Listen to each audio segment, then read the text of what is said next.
아버지 하나님 정결케 해주시고 오늘도 아버지 하나님 정말 듣는 아버지 하나님 신앙에서 보는 신앙으로 갈 수 있도록 아버지 하나님 우리를 아버지 하나님 만져주시옵소서. 예수님 이름으로 기도합니다. 아멘. 우리 욥기 42장 1절에서 6절 말씀을 함께 읽겠습니다. 욥이 주님께 대답하였다. 주님께서 못하시는 일이 없으시다는 것을 이제 저는 알았습니다. 주님이 계획은 어김없이 이루어진다는 것도 저는 깨달았습니다. 잘 알지도 못하면서 감히 주님의 뜻을 흐려놓으려 한 자가 바로 저입니다. 깨닫지도 못하면서 함부로 말을 하였습니다. 제가 알기에는 너무나 신기한 일들이었습니다. 주님께서 말씀하셨습니다. 들어라, 내가 말하겠다. 내가 물을 터이니 내게 대답하여라 하셨습니다. 주님이 어떤 분이시라는 것을 지금까지는 제가 귀로만 들었습니다. 그러나 이제는 제가 제 눈으로 주님을 뵙습니다. 그러므로 저는 제 주장을 거두어드리고 뒷글과 잿더미 위에 앉아서 회개합니다. 아멘. 믿음이 근육을 키워라 시리즈 오늘 첫 번째 시간입니다. 맛보아 아는 믿음, 맛보아 아는 믿음. 자, 우리는 믿음이 근육을 키워야 합니다. 신체의 근육은 사용할수록 강하게 됩니다. 자, 우리 지금 중년, 자 보십시오. 근육이 없으면 이렇습니다. 힘이 없어요. 처져 있어요. 근육이 있으니까 어떻습니까? 네. 자, 그 다음에 너무 또 남자를 바라보지 말고, 자, 그냥 제목. 네. 자, 여러분이 또 이게 초점이 다른 곳에 맞춰질까봐, 또 집에 가서 또 저걸 가지고 또 남편을 따라하면 또 스트레스 받으면 안 됩니다. 자, 근육. 여러분, 우리 지금 나이에는 지금 40대, 50대는 한참 근육을 키워야 할 때입니다. 이제 이 몸의 근육을 키우지 않으면 우리 노년은 어떻습니까? 시시콜콜하게 계속 병원 오려합니다. 이 여기저기 아파나고, 자, 운동을 해야 합니다. 운동. 근육을 키우지 않으면 여러분은 정말 병원 신세지다가 세월이 다 갑니다. 언제 기도하겠습니까? 아름자랑하다가 시간이 다 갑니다. 그래서 주님께서 주님을 만나는 그날에 주님이 물었습니다. 너는 뭘 하다 왔냐? 병원을 다니다 아름자랑하다 왔습니다. 자, 이 신체의 근육은 사용하지 않으면 처지고 약해집니다. 여러분 알잖아요. 여러분이 그 근육이 처진 근육이 왜 그렇습니까? 운동을 안 해 그랬어요. 운동을 조금만 해도 근육이 탱탱해지는 것을 느낄 수 있습니다. 요즘 비록 제가 슬라이드를 게을리게 해서 좀 처지했습니다. 또 이제 운동을 하게 되면 또 이게 근육이 강해질 겁니다. 자, 우리가 힘들어도 근육을 사용하여 운동하면 체력이 강해지고 체력이 강해지면 몸이 건강이 좋아집니다. 그래서 체력이 강해져야 우리가 기도의 시간도 집중할 수 있어요. 체력이 약해지면 기도의 시간 집중할 수 없어요. 깊이 들어갈 수 없어요. 그러다가 핸드폰이 어떻습니까? 까똑 이러면 또 까똑 보고 또 어떻습니까? 핸드폰에 르륵 또 소리 나게 되면 또 무슨 메시지가 하는가 보고 이러다 보면 시간이 다 갑니다. 사실 몇 시간 앉아 있어도 결국에는 주님하고 진짜 깊은 관계하는 시간은 얼마 안 돼요. 마찬가지로 우리 영혼의 근육도 사용할수록 강해집니다. 영혼의 근육을 사용하지 않으면 처져서 사용하기가 어려워질 수도 있습니다. 자, 기도의 줄이 잡히지 않습니다. 그러면 5분, 10분 그러다 맙니다. 그러다가 여기저기 이러다가 다른 곳에 어떻습니까? 다 시간을 집중하다가 이래 맙니다. 한번 이렇게 앉으면 꾸준하게 한두 시간 쭉 들어가는 경우가 없습니다. 이 근육이 약하다는 건 말해줘요. 영혼의 근육이 처진다는 건 말해줘요. 자, 힘들어도 믿음으로 근육을 사용하면 영력이 강화되고 그러면 영적인 건강이 좋아진다 했습니다. 하나님을 믿기 힘든 때가 바로 갑작스럽게 찾아온 고난을 당하고 있을 때가 아닌가 싶습니다. 예상하기 바르게 우리 예상을 뛰어넘어서 우리 인생에 갑자기 그런 예상치 못한 고난이 여러분도 이미 겪어봤을 겁니다.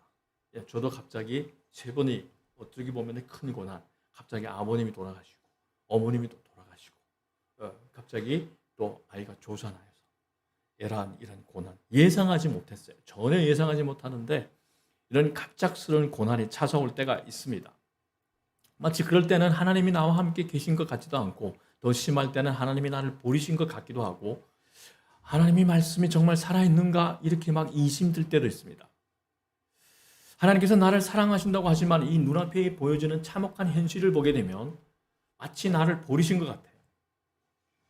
보여지는 문제와 상황이 어떠하든지 우리는 믿음의 도전을 멈추지 말아야 합니다. 예수님이 손을 놓지 말아야 돼요. 그러다 보면 예수님이 손을 꼭 붙잡고 이를 악물고 버티다 보게 되면 우리 영혼의 근육이 어느새 강해져요. 욥은 최악의 고난 중에도 하나님께 매달려 영혼의 근육을 키운 대표적인 인물입니다. 어찌 보면 말도 안 되는 극심한 고난을 통과한 성경에서의 가장 대표적인 인물이 아닌가 싶습니다. 비록 우리는 욥과 다른 상황에 있지만은 욥이 하나님은 우리의 하나님과 같은 하나님입니다. 우리가 고난을 당할 때 어떻게 해야 하는지 동일한 하나님께서 욥을 통해서 우리에게 교훈하십니다. 그 교훈을 주십니다. 인생이 크고 작은 고난을 당하지 않는 신자가 없기 때문에 욥기는 우리 모든 믿는 자들에게 그에 합당한 적절한 교훈을 주고 있습니다. 우리는 고난을 통해 믿음의 근육을 키울 수 있습니다. 자, 욥이 42장 오늘 본문의 42장 5절에 보면 주님이 어떤 분이시라는 것을 지금까지는 제가 귀로만 들었습니다. 그러나 이제는 제가 제 눈으로 주님을 뵙습니다. 라고 고백합니다. 이 말은 고난 중에 했던 욥이 고백입니다. 고난을 통과하면서 욥은 마음의 눈으로 하나님을 마치 선명하게 보는 것처럼 실감하는 이런 진정한 믿음의 거인으로 거듭납니다. 욥이 어떤 고난을 당했으며 어떻게 반응했기에 믿음이 거인이 되었을까? 욥은 고난에 대해 어떤 믿음으로 반응했습니까? 어떻게 하면 우리도 욥처럼 고난 중에도 믿음의 근육을 키워서 마침내 정말 복의 복을 받고 수많은 사람들에게 선한 영향력을 끼칠 수 있을까요? 사탄은 고난을 사용하여 우리 믿음을 늘 파괴하려고 합니다. 우리가 고난 중에 사탄의 유혹에 넘어가면 하나님을 버리고 교회를 떠날 수 있다는 것을 사탄은 누구보다 잘 알고 있어요. 하나님께서 나를 사랑하신다면, 그래서 우리가 고난 중에서 조금 마음의 틈이 생긴다면 이러한 생각이 몰려오게 만들어요. 의심의 화살을 집어넣어요. 하나님께서 나를 사랑하신다면 이렇게 고통당하는 나를 내버려 두실까? 전능하시다는 하나님께서 한마디 말씀하시면 다 해결하실 텐데, 그냥 하나님 그냥 손 이렇게 하나만 그냥 터치만 되면 내 문제는 다 그냥 다 해결될 텐데, 이 이심이 계속 눈덩어리처럼 부풀어 오르다가 갈등과 모술 속에서 이 의심이 눈덩어리가, 이게 의심이 덩어리가 나를 짓누르고 숨막히게 하면 결국 이렇게 말합니다. 하나님은 나를 사랑하지 않는 것 같다. 하나님은 계시지 않는 것 같다. 라는 결론을 내리고 믿음을 저버리는 사람들이 꽤 된다 이겁니다.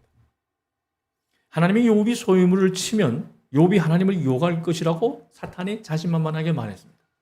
하나님께서 사탄에게 욥이 소유물을 치도록 허용하셨습니다. 재앙이 꼬리에 꼬리를 물더니 욥은 소유물과 자녀들마다 다 잊어버렸어요. 그런데 욥은 하나님을 원망하지 않았습니다. 사탄은 하나님이 욥이 뼈와 살을 치면 욥이 하나님을 욕할 것이라고 다시 말했습니다. 하나님께서 사탄에게 욥이 몸을 치도록 허용하셨습니다. 욥은 재산과 자녀들을 다 잃고 몸에 악창까지 나서 기와장으로 긁어야 하는 정말 그 처참한 지경에 이르게 되었습니다. 이런 고통 속에서 욥은 어떻게 반응했습니까? 욥기 2장 10절 보면 욥은 이 모든 어려움을 당하고서도 말로 죄를 짓지 않았다. 여러분, 말로 죄를 짓지 말아야 합니다. 여러분, 우리 이 말로 상당한 지금 우리가 떠안고 있는 문제와 해결은 우리 이 말 때문입니다. 그래서 오늘 제가 잠언을 하나 위해서 제 눈에 의자에서 가장 잘 띄는 곳에 붙여놨어요.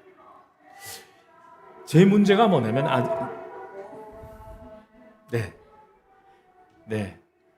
세상은 이렇게 방해합니다. 사탄은 우리를 늘 방해합니다. 기왕 교훈을 듣자 할 때 늘 아내 지적도 많고, 저도 돌아보면 이게 너무 보여지는 게 많고 알려주고 싶은 게 너무 많아요. 그러니까 자꾸 이게 너무 많이 네, 조금씩 흘러보내야 되는데 여러분의 상황에 맞게 너무 많이 하니까 예, 저도 지치고 여러분도 지쳐다. 그래서 이 아는 자는 이렇게 말에 대해서 슬기롭게 한다는 것에 대해서 붙여놨어요. 네, 붙여놨어요. 이게 자꾸 눈에 들어와야 됩니다. 마음에 새겨져야 됩니다. 네, 그래야 우리 마음에 새겨져, 말씀이 마음에 새겨져야 이 영이 작동합니다. 자, 욥이 처음에는 이렇게 신앙적인 반응을 보였지만은 고통이 오래가면 갈수록 갈등을 겪기 시작했습니다. 마찬가지입니다. 우리도 그렇잖아요. 고난이 길어지면 처음에는 우리도 믿음으로 반응합니다. 근데 고난이 길어지면 길수록 갈등 속에 놓이게 됩니다. 거기에다가 친구라고 이름을 붙인 사람들이 와서 위로해 준답시고 욥을 자꾸 정죄합니다.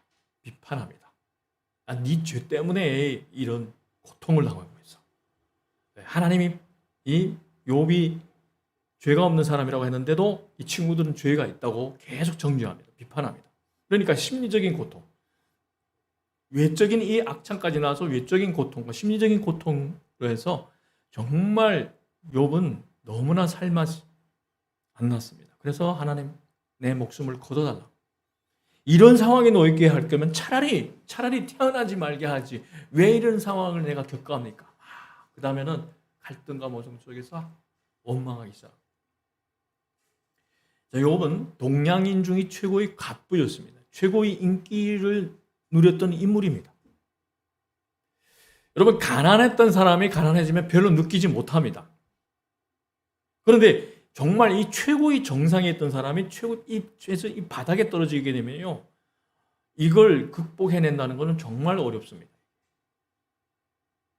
그리고 주변의 모든 사람들에게 버림을 받을 만큼 치욕을 당했습니다. 그런 고난을 당할 만큼 자신은 죄를 짓지 않았다고 그는 강력하게 자신을 변호하지만 알아주는 사람은 하나도 없습니다. 욥이 가장 친한 친구라는 사람들마저도 죄를 지으면 벌을 받고 선을 행하면 복을 받는다. 너 죄 때문에, 너 죄 지었어. 그렇기 때문에 지금 벌 받고 있어. 라고 공격합니다. 자, 정말 최악이라도 이런 최악이 없습니다. 기가 막히죠. 욥이 고통을 당할 때 생각했던 가장 큰 의문은 왜 내가 이런 고통을 당해야 하는가 하는 것이었습니다. 하나님의 법정에 나가서 하나님과 따지고 싶을 정도였습니다. 욥기 31장 35절에 내가 한 이 변명을 들어줄 사람이 없을까? 맹세코 나는 사실대로만 말하였다. 이제는 전능하신 분께서 말씀하시는 대답을 듣고 싶다.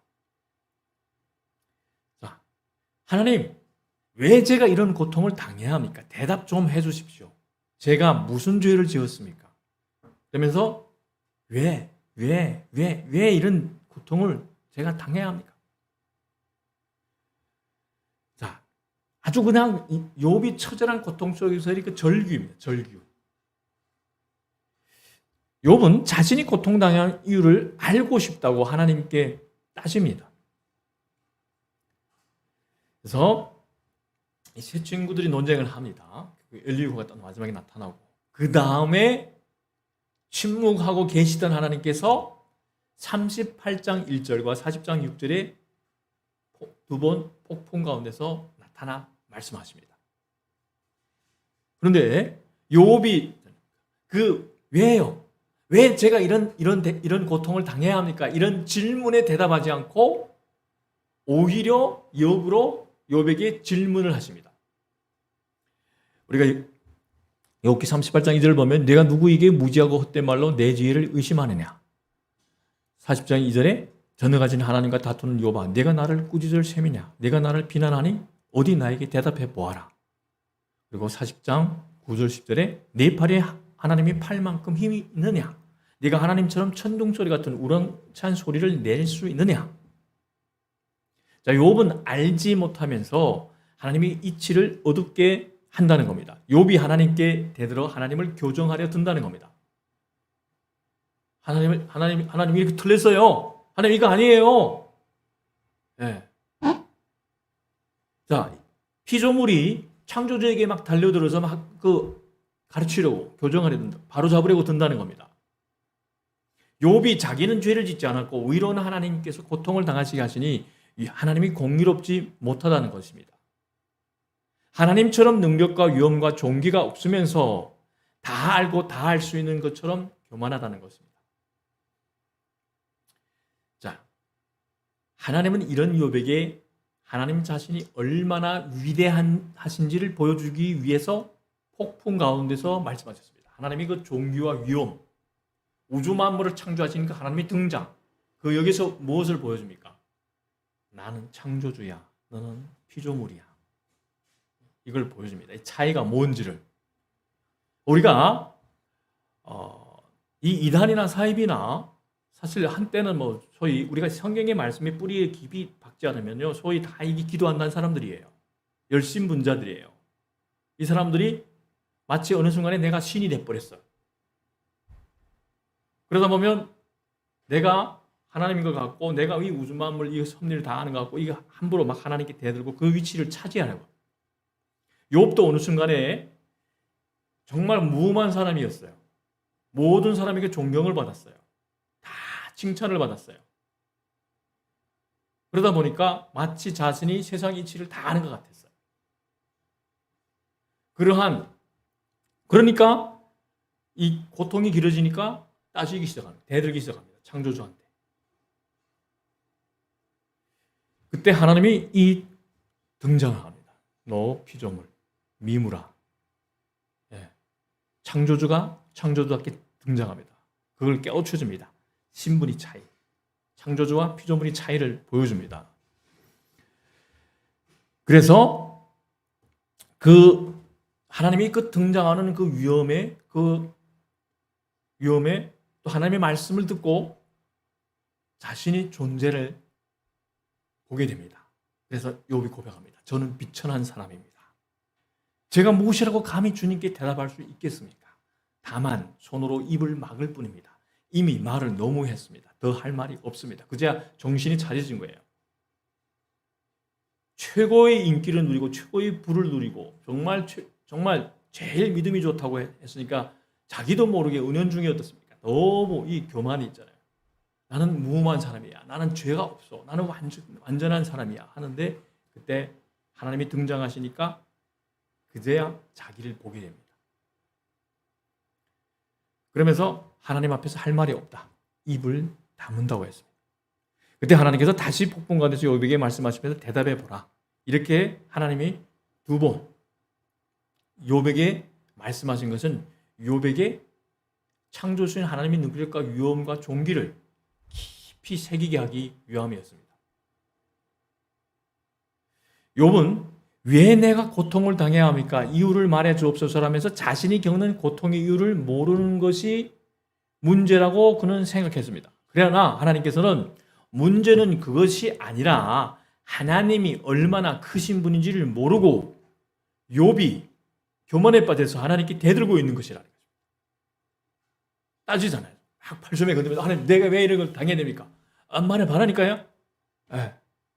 우리 한번 좀 이야기해 보자니까요.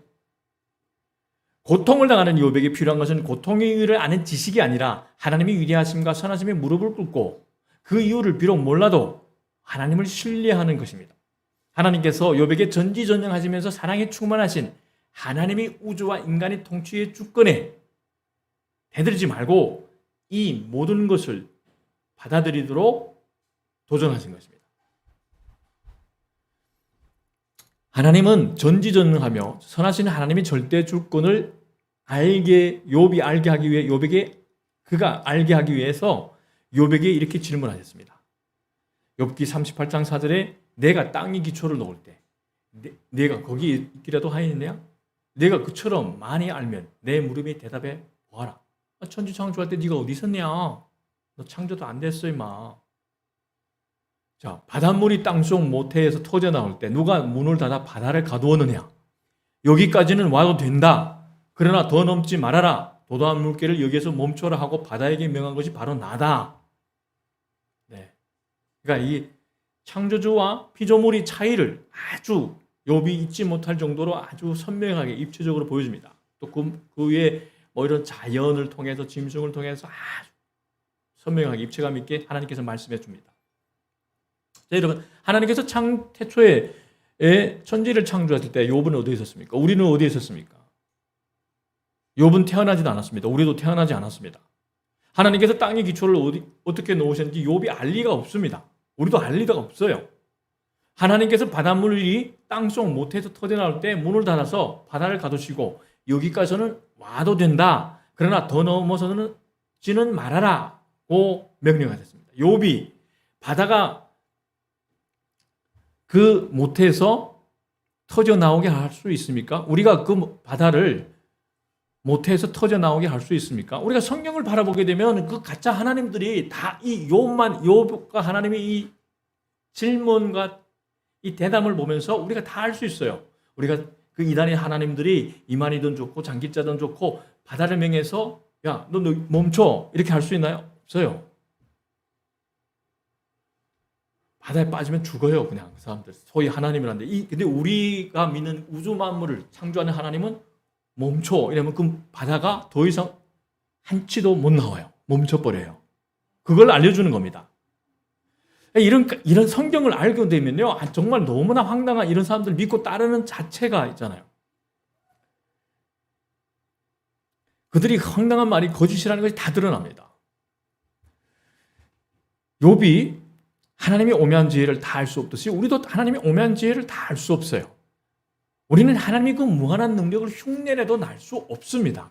그러니까 기껏 우리가 흉내낸다는 게 뭐예요? 안수하는데 갑자기 뭐가 와서 치유가 됐어. 귀신이 또 나갔어. 요 정도예요. 요 정도. 어느 이단 사이비 교주가 가서 바다에 가서 멈춰 했는데 바닷물이 멈췄어요? 없어요. 네, 멈춰 했는데도 바닷물이 훅 한번 오게 되면 그냥 훅 날아가 버려요. 네. 어지러지않은 근육이 처진 그 할아버지, 할머니나 할아버지가 가서 아무리 멈춰 하루 아침부터 저녁까지 아주 목에 피 때려 쉬어가며 질러 보십시오. 안 멈춰요. 욥은 전능하신 하나님과 다투어 하나님을 바로잡아 고치려는 그 교만이 있었지만은 하나님께서는 이런 욥에게 자연 만물을 일일이 간섭하여 자신이 다스릴 뿐만 아니라 인간 세계의 이 도덕 질서도 자신이 직접 다 다스리고 있다고 말씀하고 있습니다. 그러니까 이 인간 세상이나 이 우주 만물의 모든 것이 다 본인이 주권적인 통치하에 있다는 것을 아주 설명해 줍니다. 그래서 존 파이퍼 목사님은 말을 인용하면 그분이 이렇게 풀어줬습니다. 욥 생각 좀 해봐라. 사람이 내가 허용한 너희 고통을 볼 때 나처럼 세상의 수만 가지 다른 일들과 연결해서 생각할 수 있느냐? 만일 그렇지 않으면 사람이 감히 나의 지혜에 대해 어떻게 이러쿵저러쿵 판단하느냐? 하나님은 40장과 41장에서 특별히 또 그 동물, 아주 흉측한 동물이 나옵니다. 하마와 악어를 언급하십니다. 자, 우리가 보기에는 끔찍하고 무시무시한 하마가 하나님이 보시기에는 하나님이 만드신 것 중에 으뜸입니다. 창작품이라 이거예요. 하마는 아무도 당하지 못할 것 같은 힘을 갖고 있지만은 굳이 인간에게 별로 유용한 동물은 아닌 것 같습니다. 하마가 뭘 유용하죠? 하마는 별로 유용한 것 같지 않아요. 뭐 가죽, 고기, 특별히 예. 근데 악어는 그래도 가죽이 좋잖아요. 가죽으로 뭘 만들 수 있는데 하마는 별로 생각이 안 납니다. 근데 하마와 악어는 특징이 뭐냐? 아름답지 않습니다. 아름답기는커녕 어떻습니까? 밤에 놀라면 무시무시해요. 예. 갑자기 여러분이 밖에 나오는데 하마가 있잖아요. 눈이 동그래서 쳐다본다거나 악어가 눈을 동그래서 쳐다보게 되면 어떻습니까? 깜짝 놀라지 않아요. 그러나 하나님께서 그런 이 하마와 악어까지 동물 중에 으뜸이라고 자랑할 정도로 이게 나의 작품이야. 나는 그런 욥에게 그런 말씀을 하십니다. 이것도 나의 작품이야. 얘들까지도 내 작품이야. 사람이 보기에는 흉하고 무섭게 생긴 하마와 악어는 하나님이 보시기에는 아름다운 창조의 작품이에요. 하나님 쓰시기에 합당하게 창조하셨다는 겁니다. 하나님께서 왜 욥에게 이런 자연이 섭리 동물들 또 심지어 이렇게 하마와 악어까지 말씀하셨을까요? 그것은 우리가 만물을 인간의 피조물의 기준으로 보지 말고 하나님의 기준으로 보아야 한다는 겁니다. 우리는 늘 피조물이 어떻습니까? 입장과 기준으로 자꾸 문제를 보내요. 상황을 봐요.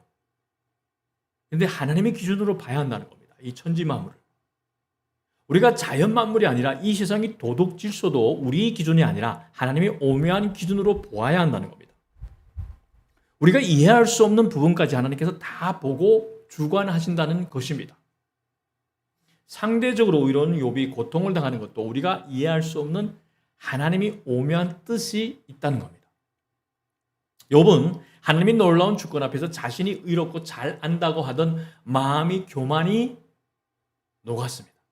욥은 자신이 세상을 운영할 지혜와 능력이 없는 유한한 피조물인 것을 깨달았습니다. 인간은 세상 만유의 창조자와 운영자이신 하나님께서 일하시는 과정을 알 수 없어요. 우리가 어떻게 알 수 있어요? 우리가 미물인데. 제가 여러 번 반복적으로 이야기했지만 비행기 타고 그 몇천 미터 높이에 가보십시오. 정말 미물이에요. 우리는 너무 미물이에요. 이런 인간이 어떻게 감히 하나님의 절대 주권의 통치에 대해서 이러쿵 저러쿵 평가할 수 있겠습니까? 하나님은 자신이 의로운 목적에 따라 세상 만물을 운영하십니다. 계획과 뜻에 따라서.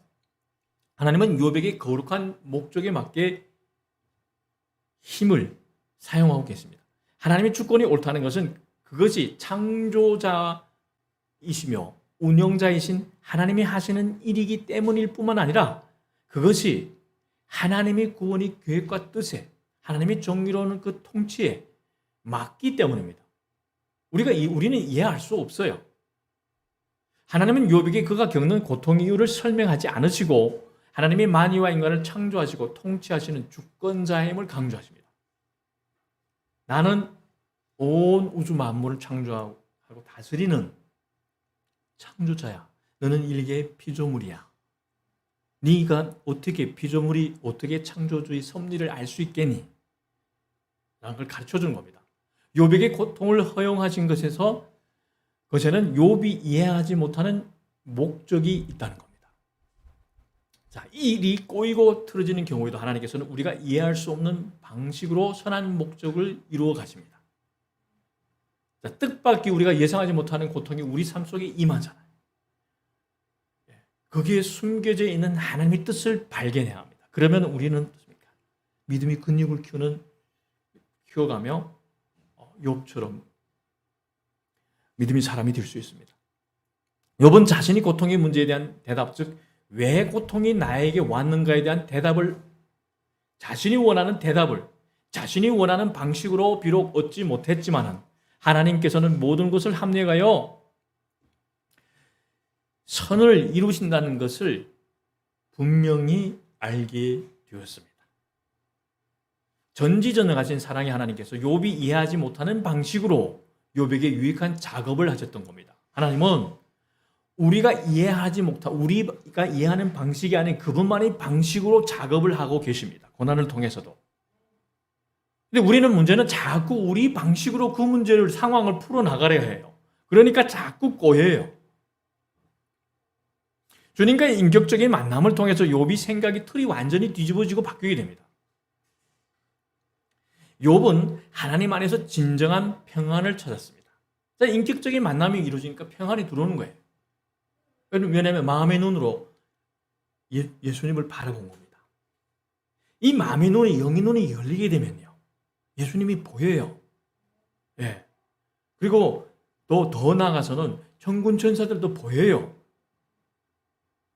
자꾸 이 천군 천사 이야기하면 신비주의로 나갈까봐 자지 않는데 보여요. 영의 눈이 열리면.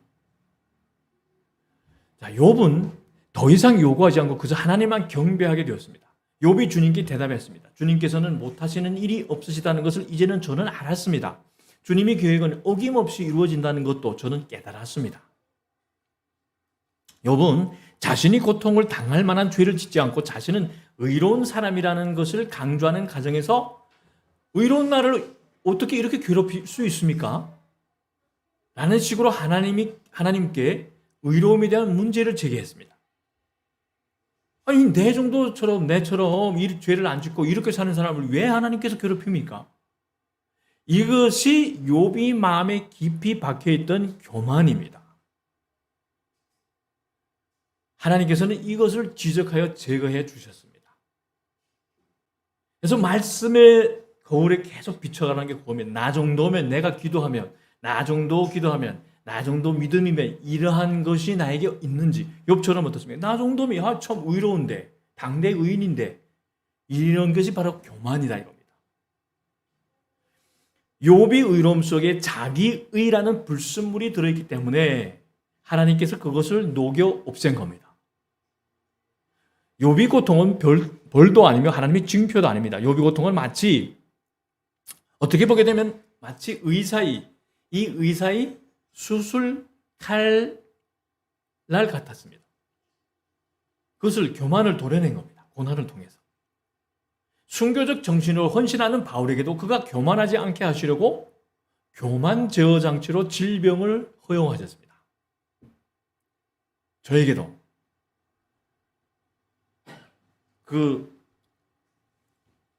산후조리를 못하다 보니까 저도 막내로 그 당시에는 아들 이렇게 누님 세 분 아시고 산후조리 못해요. 허약한 체질에 저까지 낳았어요. 그러니까 저는 어떻습니까?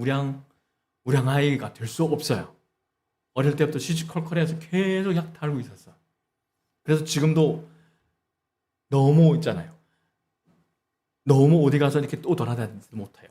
운동하러 뭐 축구하러 골프 치러 다니고 그럴 엄두도 못 내.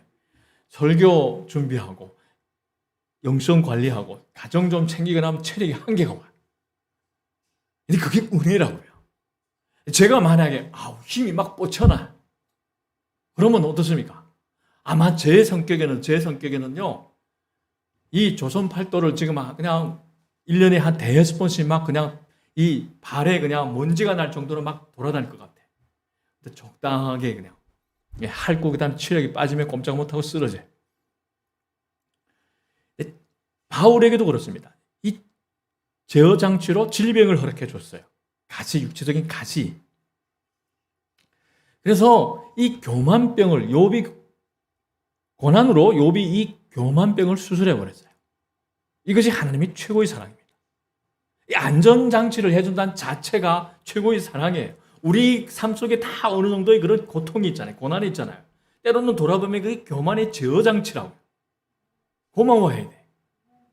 아니면 아마 우리가 여기 앉아 안 있겠죠. 네. 다 옛날에 왕년에는 다 잘 나가는 분들이 어디 가서 지금 또 어디 가서 또 한잔 하든지 또 막 뭐 어떻게 몸을 또 막 놀리면서 춤을 추고 있든지 아마 그렇겠죠. 결국 욥은 하나님의 질문 앞에서 깨어져서 겸손하게 되었고 하나님께 건 소송을 부끄러워서 취하합니다. 자기가 하나님을 인격적으로 만나지 못할 때는 내가 너무 의로워. 내처럼 의로운 사람이 어디 있습니까? 하면서 막 팔고들면서 하나님 한번 좀 대답해 보라니까 한번 좀 만나자니까요. 막 하던데 하나님이 딱 나타나고 자기 그 피조물이 자기가 형편없는 피조물 창조주 앞에서 자신이 그 정체를 바라보면서 쓱 입 다물어 버렸어요. 할 말이 없어졌어요. 그래서 잘 알지도 못하면서 감히 주님의 뜻을 흐려놓으려 한 자가 바로 저입니다. 깨닫지 못하면서 함부로 말을 하였습니다고 고백합니다. 욥은 하나님께서 자기에게 고난을 허용할 수도 복을 줄 수도 있다는 것을 인정했습니다. 하나님께서 이렇게 욥을 연단시킨 후에 그의 말년에 갑절히 복을 주시고 욥이 늙어 나이가 차서 죽도록 장수하는 복도 주셨습니다.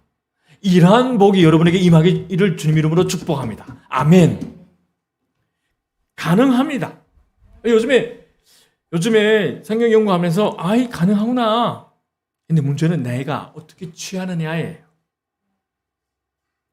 자, 우리 눈에는 100점짜리 성도 같은 욥 어디 가서 칭찬받는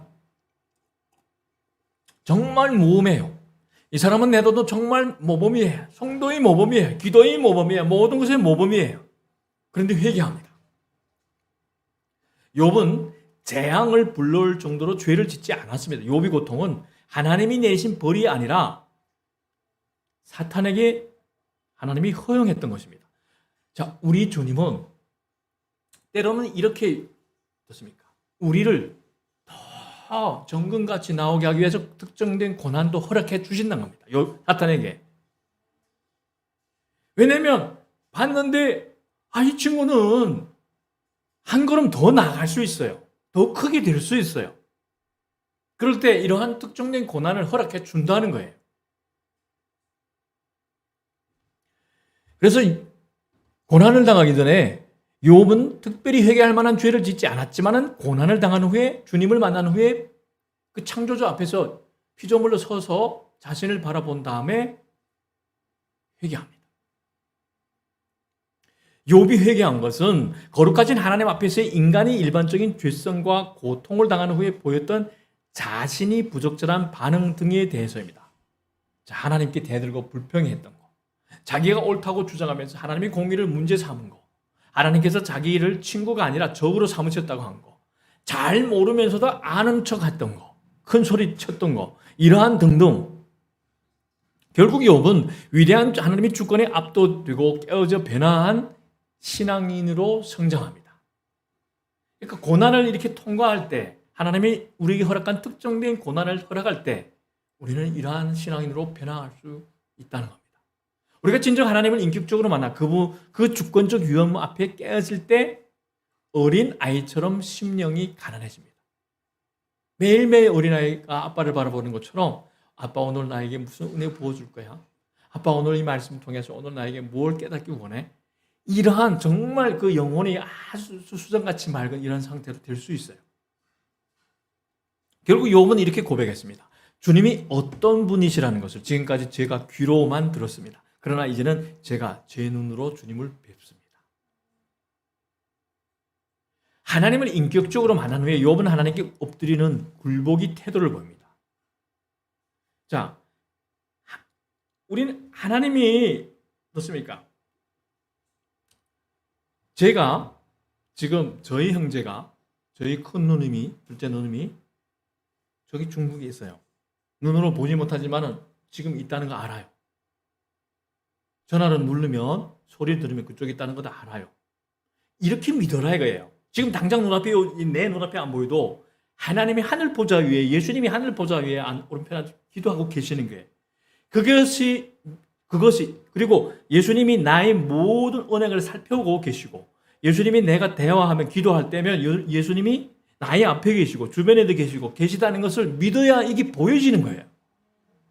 믿음으로 취할 때 이게 눈이 열린다는 겁니다. 근데 우리는 꼭 사람처럼 보여야. 근데 믿음의 눈이 열리면 이게 보여요, 다.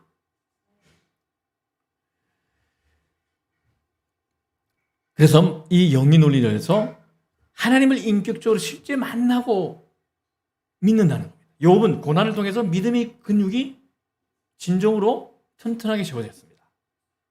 기도의 왕 조지 물러. 자, 기도하는 사람 이렇게 되면 조지 물러라는 사람은 목사님을 꼭 알아야 됩니다. 이 사람은 이 기도하게 되면 기도의 사람 이렇게 되면 조지 물러예요. 조지 물러.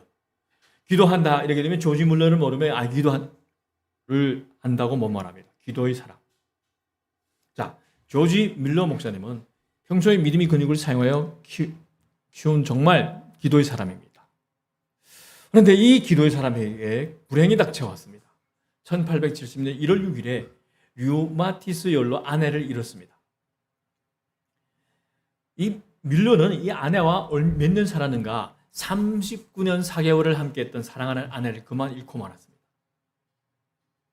하나님께서는 아내를 잃고 깊은 상심에 빠진 조지 물러에게 아내의 장례식 설교를 할 수 있도록 힘을 주셨습니다. 그래서 밀러는 이렇게 고백합니다. 저는 아내를 잃고 정말 많이 보고 싶습니다. 39년 4개월이니까 둘이 계속 같이 하나님이라고 그러셨을까? 갑자기 여러분 있잖아요. 옆에 사람이 없으면 어떻게 이상하잖아요. 잠이 안 오잖아요. 그래서 앞으로 더욱더 보고 싶을 것입니다. 그러나 하나님의 자녀로서 주 예수 그리스도의 종으로서 나는 머리 숙여서 절하합니다. 나는 나의 하늘 아버지 뜻에 만족합니다. 그러니까 이 아내를 데려간 것도 하나님의 뜻이라 이겁니다. 나는 하나님이 거룩한 뜻에 완벽하게 굴복하고 하나님을 영화롭게 하기를 원합니다. 저는 아내를 데려가심으로 나를 괴롭히시는 하나님의 손길에 계속 키스할 겁니다. 그러니까 하나님 손을 계속 놓지 않을 거래요.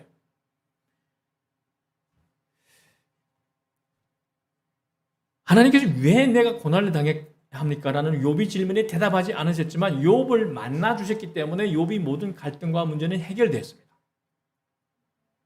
마찬가지로 조지 물러 목사님은 사랑하는 아내를, 사랑하는 가장 정말 친밀한 동역자인 사랑하는 아내를 데려간 그 하나님이 이 때로는 하나님이 준 고통을 해서 내가 힘들었지만은 그래도 나는 하나님이 이것이 다 하나님의 뜻임을 믿고 하나님의 손을 놓지 않겠습니다. 라고 고백하는 겁니다. 욥이 극도의 고난 중에 바라봤던 나의 구원자라고 라는 말이 욥기 19장 25절에 나옵니다. 나의 대속자, 나의 구원자. 번역본마다 다른데 세 번역에는 나의 구원자로 나옵니다. 그런데 여기에서 예수 그리스도의 예표가 힌트가 나옵니다. 근데 이 나의 구원자 이것이 바로 예수 그리스도입니다. 나의 대속자. 예수 그리스도는 욥의 고통보다 더 이해할 수 없는 고통을 당하셨고 미리 욥을 통해서 이 죄는 없지만 말로 못한 특정된 뜻을 이루기 위해서 고통을 당한다는 것을 미리 욥을 통해서 알려줍니다. 예수 그리스도의 예표. 자, 그러면 우리 예수님도 이 말로 표현할 수 없는 고통을 당했어요. 무죄합니다, 그분은. 그래서 그 당시 사람들에게 무죄했지만은 그 당시 사람들에게 결국에는 유죄로 판결됐고 고난을 당했고 심판받고 죽임을 당했습니다. 억울하게. 자, 이사야서 53장 5절에 우리가 잘 아는 그러나 그가 찔린 것은 우리 허물 때문이고 그가 상처받은 것은 우리 악함 때문이다. 그가 징계를 받음으로써 우리가 평화를 누리고 그가 매를 맞음으로써 우리 병이 낫다고 했습니다. 자, 이것이 정말 진리잖아요. 근데 그 당시 사람들은 그렇게 생각하지 않았습니다. 욥이 친구들이 상대적인 의인 욥이 죄 때문에 벌을 받는다고 생각한 것처럼 그 당시 사람들은 절대적인 의인 예수님께서 죄 때문에 벌을 받는다고 생각했습니다. 그러나 예수님께서는 우리 죄 때문에 대속과 고난과 죽음을 당하셨고 그리하여 우리 치료와 구원을 이루셨습니다. 자, 예수님께서는 하나님의 아들로 이 세상에 오셔서 하나님을 가장 완벽하게 보여줬습니다. 예수님께서 이 세상에 오시기 전에 하나님을 알던 모든 믿음은 귀로 듣는 것 같은 믿음의 상태였어요. 근데 예수님께서 하나님의 영광의 광채, 본체의 형상으로 하나님을 이 땅에 오셔서 가장 완벽하게 나타내 보여주셨기 때문에 우리는 예수 그리스도 안에서 하나님을 눈으로 보는 것처럼 믿을 수 있게 되었습니다.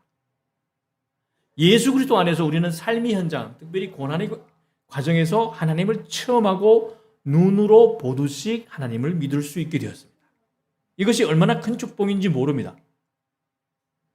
우리가 고난을 당할 때 어떻게 믿어야 하나? 하나님은 모든 것을 합력하여 선을 이루시는 사랑의 주권자라는 사실을 믿어 의심치 말아야 합니다.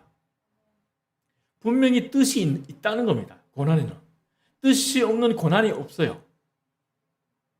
왜 이런 일이 우리 가족에게 생겼을까? 왜 나에게 생겼을까? 다 뜻이 있다는 겁니다. 우리는 끝까지 하나님을 믿고 하나님께 매달려야 합니다. 비록 내 지식으로는, 내 믿음으로는 당장 이해가 안 되지만 분명히 하나님이 특정한 계획과 뜻이 있다는 걸 믿고 계속 매달려 있어야 합니다. 아프다고 하나님께 불평하며 대들지 말고 하나님을 믿고 매달려 있어야 합니다.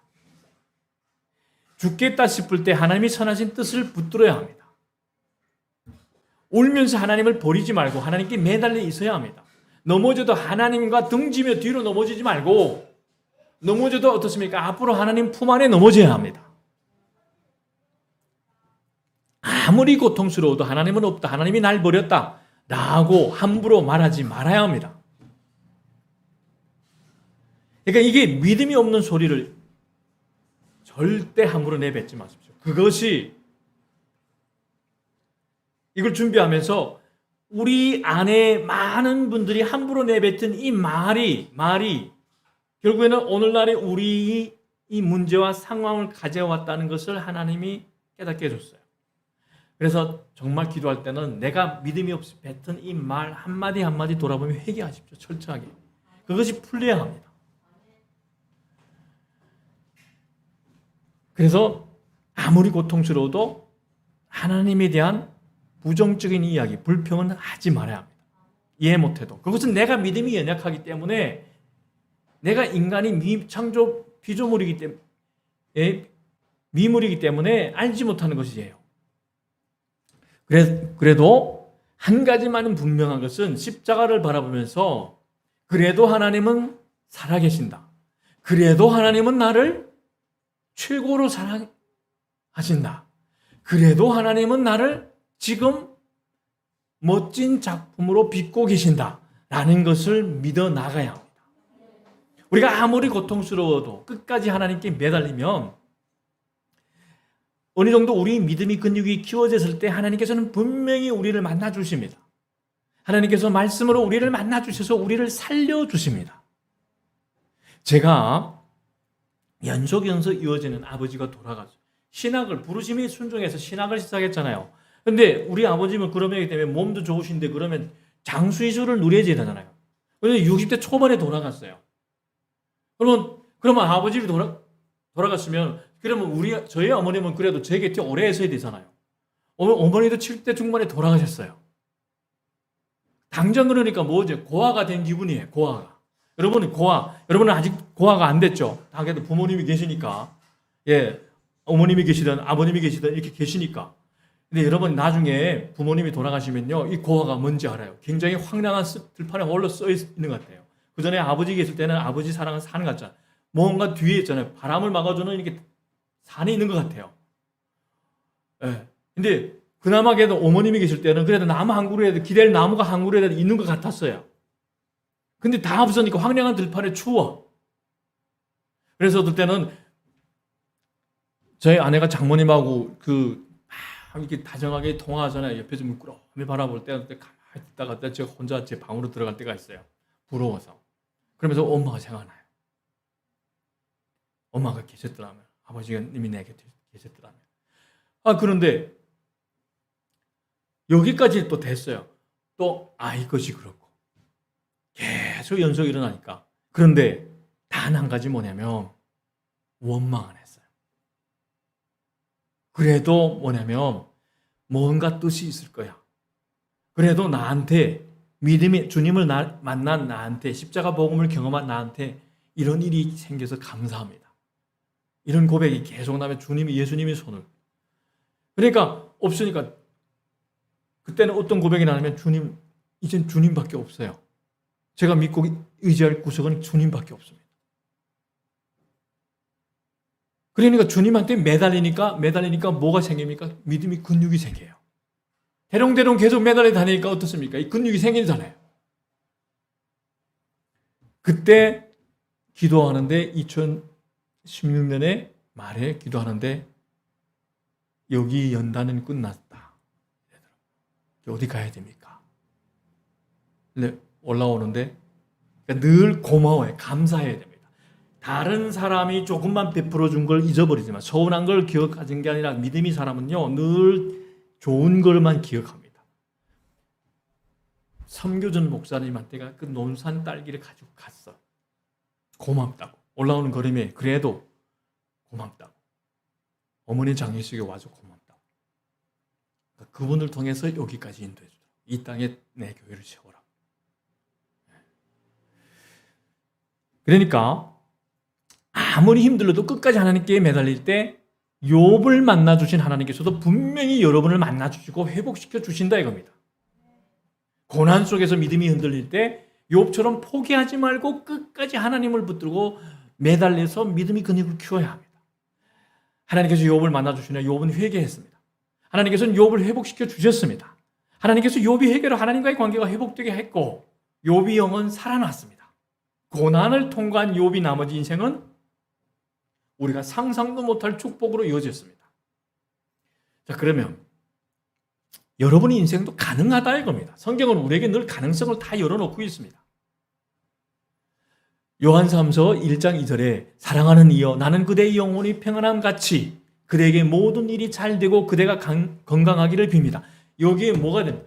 먼저 영혼이 평안해야 돼. 예수님 안에 거해서 샬롬, 예수님 안에 거하는 이 평안함이 있어야 됩니다. 그래야만이 우리 하는 일이 잘 되고 건강해져요. 왜냐하면 평안함이 샬롬하기 때문에 우리 마음에 늘 평안이 있으면 육신도 윤택하고 생기가 흐려요. 하나님의 관계가 회복되니 욥이 모든 대인 관계도 회복됩니다. 늘 그 하나님과 동행하는 사람은 어디 가든지 평화의 사자가 돼요. 하나님께서는 욥이 말년에 재난 당하기 전보다 갑절이 복을 주셨습니다. 귀로 듣는 믿음에서 눈으로 보는 믿음으로 성숙한 욥은 영적으로 더 큰 축복을 받았을 뿐만 아니라 재산과 자녀도 이절이 갑절이나 되는 더 큰 복을 받았어요. 더 하나님이 주는 그 통로가 돼버렸어요. 그러면 오늘 그 집사 직분에서 그 10의 1조, 10의 2조, 10의 3조, 10의 5조 가능하다 이겁니다. 자, 우주의 원리 원칙은 우리가 뱉은 대로 그것을 있잖아요. 근데 달라 하는 사람들한테는 하나님이 뭐냐면 날 줘, 너도 나를 달라, 나에게 달라, 믿음을 달라. 네가 요구하는 만큼 나에게 달라. 그런데 우리가 하나님에게 하나님 즐겁게 베풀겠습니다. 그러면 하나님들 그래 즐겁게 나도 너에게 베풀어 줄게 이렇게 반응해요. 근데 우리는 어떻습니까? 하나님 1,000만만 땡겨 주십시오. 이 사업이 대박 나게 해주십시오. 그럼 하나님이 어떻게 해? 너도 나에게 1,000만 가져와 그러면. 너 그러면 그 대박 나는 사업팀한테 가져와. 그러니까 우리가 뱉은 대로, 그러니까 우리는 성경의 원리대로 뱉어야 돼요. 하나님은 어떻습니까? 하나님의 원리는 목숨을 다해서, 마음을 다해서, 힘을 다해서 하나님을 사랑할 때 이웃을 내과 같이. 그러면 이웃 사랑 실천을 위해서 내가 어떻게 하겠습니다? 베풀겠습니다. 돕겠습니다. 그러할 때 축복이 온다 이겁니다. 근데 이 원리가 간단한데 깨닫기는 참 쉽지 않아요. 그래서 제가 요즘에 연구하는 이 모든 문제는 답이 있다는 이 모든 종교를 연구한 이 책을, 이 책 머리가 엄청 아파요. 이 책을 지금 매일 한 10장씩, 열 몇 장씩 읽고 있어요. 공부하고 있는데, 하도 어떻게 하면 여러분들이 이 문제 해결을 도움이 될까? 원리 원칙 단순해요. 역사적으로 성공한 사람들이나 이런 게 단순해. 자, 우리가 오늘도 제가 집사 직분 때 나눈 거기 있습니다. 우리가 어릴 때 강변에서 모욕한 다음에 산이 있어요. 그래서 이름을 부릅니다. 야, 김철아! 야, 김철아! 어울림이 있어요. 예. 우리 이 말이 이렇단 말이에요. 어울림처럼 이 부메랑처럼 돌아오는 거예요. 그러니까 우리가 믿음의 고백을 할 때 나는 날마다 멋진 작품으로 변화되어 성장돼서 하나님께 영광 돌릴 거야. 그러면 어쩌죠? 나는 날마다 멋진 작품으로 성장되어 주님께 영광 돌릴. 그렇게 된다니까. 말이 그렇게 온다니까요. 자연이 섭리의 모든 어떤 삶 속의 모든 것이 다 하나님이 어떻습니까? 하나님이 깨닫는데 하나님이 섭리를 깨닫는 것하고 연결되어 있습니다. 그래서 마지막에 폭풍 속에 나타나서 하나님 이 창조된 만물을 가지고 하나님이 이걸 설명해 주는 겁니다. 사탄은요, 우리가 겪는 고통을 통해 계속 끊임없이 우리 믿음을 파괴하려고 합니다. 이 코로나 재난을 통해서 또 이제 원래는 가을에 터진다는데 또 여름에 터질 수도 있다. 이런 또 말이 합니다. 근데 우리는 그 별로 없습니다. 하나님께서는 우리가 생각해야 할 것은 내가 어떻게 욥처럼 이 고난을 통과한 후 어떻게 하나님의 축복이 통로가 될까? 이것만 생각하면 됩니다. 하나님께서는 그것을 통해 더욱더 우리 믿음의 근육을 튼튼하게 하고 우리를 영적인 용사로 만들어 가십니다. 그래서 그 신호가 들어올 때 좋아, 고난. 그래, 고난아, 난 욥처럼 내게 욥이 될 기회가 왔습니다. 나에게 욥이 될 기회를 허락해 준 주님을 찬양합니다. 최악의 상황에 최선의 기회가 있어요. 우리 오집사님한테 하나님이 전해주는 게 그거예요. 어제 책을 보는데 최악의 상황에 최선의 기회가 있어요. 지금 모든 고난을 통해서 우리 잠재력을 하나님은 정말 짜내고 짜내. 너는 더 클 수 있는데 네 잠재력, 너가 생각하는 것보다 더 커. 네가 생각하는 그릇보다 넌 더 크게 될 수 있어. 외부적인 이런 압력, 푸시가 없으면 여러분 이 코로나 재난이 없으면 제가 그렇게 막 성경을 연구하고 뚫고 그다음에 이 논문을 쓰면서 어떻게 하면 이 전도, 어떻게 하면 우리 성도님들을 정말 이 전도자를 세울까? 이걸 연구했을까요? 안 했죠. 전략, 방법, 시스템 이런 거 가지고 계속 연구했겠죠. 큰 교회에서 배운 거 가지고 계속 그걸 가지고 어떻게 하면 교회를, 어떻게 하면 우리 성도님들 그래가지고 인간적인 방법을 썼겠죠. 그런데 지금은 계속 말씀, 하나님. 고난 중에는 이유가 있는 고난도 있지만 주님을 인격적으로 만나기 전에는 때로는 우리가 이해할 수 없는 특정된 고난도 있습니다. 우리 고난이 우리 죄 때문이라면 우리는 즉시 회개해야 합니다. 그러나 고난이 특정한 죄와 우리 개인적인 어떠한 죄와 무관하다면 하나님을 원망하지 말고, 야, 하나님이 욥처럼 나를 지금 큰 그릇으로 만들어 가려고 하구나 있구나, 이 오묘한 뜻이 있음을 믿어야 한다는 겁니다. 그러면 내일부터 운동하세요. 그 기회를 잡아야지. 있어야 되지. 자, 이해하지 못하는 고난을 당하면서 하나님께서 반드시 나를 일으켜주고 나에게 가장 좋은 것을 주실 것이라고 여러분 믿어야 한다니까요. 욥은 심각하게 말로 표현할 수 없는 고난을 당하며 갈등과 혼란을 겪었지만 그래도 끝까지 매달리면서 믿음의 근육을 키웠어요. 욥의 곁에는 아무도 없었지만 여러분의 뒤에는 누가 있습니까? 주님이 몸된 믿음의 공동체인 전하는 교회와 전하는 교회 지체들이 있지 않습니까? 그러면 여러분은 욥보다 어떻습니까? 더 행복해요. 욥은 뒤에는 아무도 없었어요. 아내도 저주하며 떠나가 버려서 친구들은 와서 소금을 계속 뿌려요. 그런데 여러분들의 전하는 교회와 지체, 이 행복 공동체, 믿음의 공동체가 있지 않습니까? 그래서 힘들다고 낙심해 하나님을 등지면 믿음의 근육을 키울 이 절호의 기회를, 여러분 보십시오. 우리는 이제는 점점 이게 인생의 후반기로 들어가기 때문에 이 기회, 이 마지막 기회일 수도 있어요. 이 기회를 놓치면 안 된다 이거예요. 50대가 이게 인생의 계산을 볼 때 마지막 기회래요. 100세 시대 50대가. 이 50대 기회를 못 잡으면요, 이 나중에 이 노후나 이런 게 다 어려워져요. 근데 우리는 이 기회가 있단 말이에요. 얼마나 다행입니까? 얼마나 하나님이 우리를 사랑합니까? 그래서 어떻습니까? 우리가 아무리 힘들다 해도 이해가 안 돼도 끝까지 어떻습니까? 정말 하나님을 바라보고 예수님을 꼭 붙잡고 우리 믿음의 근육을 키워야 합니다. 욥이 끝까지 하나님께 매달렸을 때 하나님께서 욥을 어느 타이밍에, 하나님의 타이밍에, 자꾸 우리는 우리 타이밍을 요구하잖아요. 빨리 하나님, 제가 일주일 금식할게요. 일주일 안에 만나줘야 돼요? 만나주면 안 만나준다고 훅 등지어버려요. 그런데 성경에는 누구 타이밍에? 다 보세요. 새 친구가 갈구고 이때는 안 나타나요. 엘리야가 마지막에 딱 결론을 지을 때, 결론이 딱 지니까 하나님이 그 타이밍에 딱 나타납니다. 하나님이 타이밍을 기다려야 한다 이겁니다. 내 타이밍이 아니라. 그러니까 하나님의 타이밍을 꾸준하게 기다려 주십시오. 인내하로, 참음으로. 하나님께서는 특별히 말씀을 통해 매일 우리를 만져주시기를 원합니다. 그러니까 우리는 어떻습니까? 그냥 믿음의 뿌리를 거기에 박는 겁니다. 이해 안 돼도 아멘. 우리는 하나님의 말씀이 현실과 모순되는 것 같더라도 내가 아직 이 말씀의 맥락을, 흐름을 보지 못한다는 걸 깨닫고 하나님의 약속은, 불변의 약속을 믿고 하나님의 선한 뜻이 반드시 이루어진다는 것을 믿어 의심치 말아야 합니다. 그래서 나는 몰라도 하나님께서는 가장 좋은 것을 주시기 위해 이러한 고난을 허락하신 줄 믿습니다. 낮추시고 시험하사 마침내 복을 주실 줄 믿습니다 라고 고백을 해야 됩니다.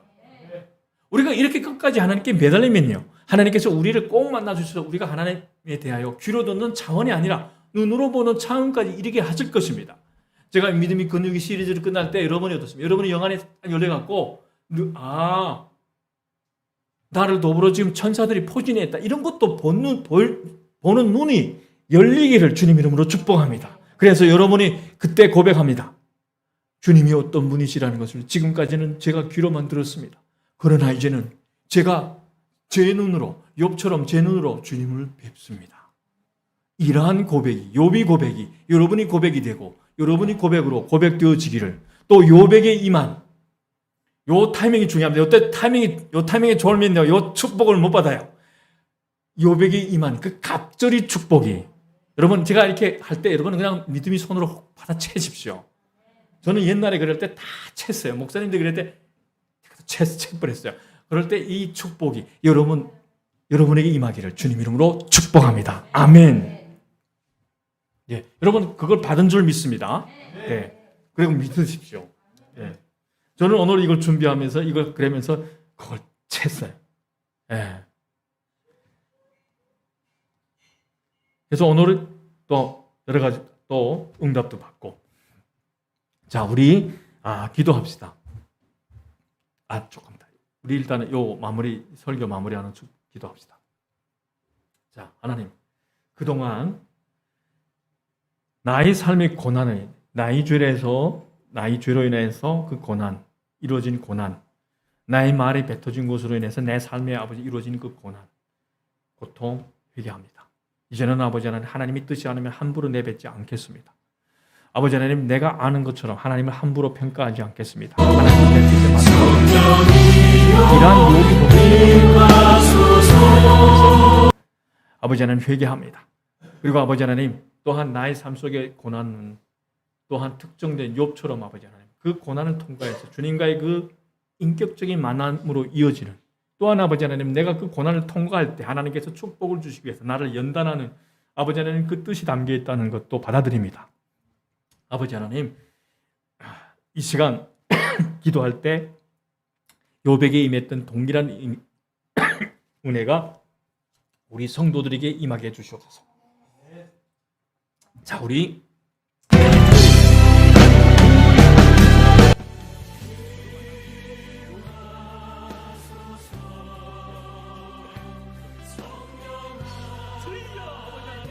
아버지 하나님, 욥의 아버지 하나님 그 고난의 여정을 보면서 아버지 하나님 욥이 반응을 보면서 우리의 모습을 바라봅니다. 아버지 하나님, 우리 마음속에 있는 아버지 하나님, 우리가 입으로 지었던 아버지 하나님, 아버지 원망했던 것 시간 회개합니다.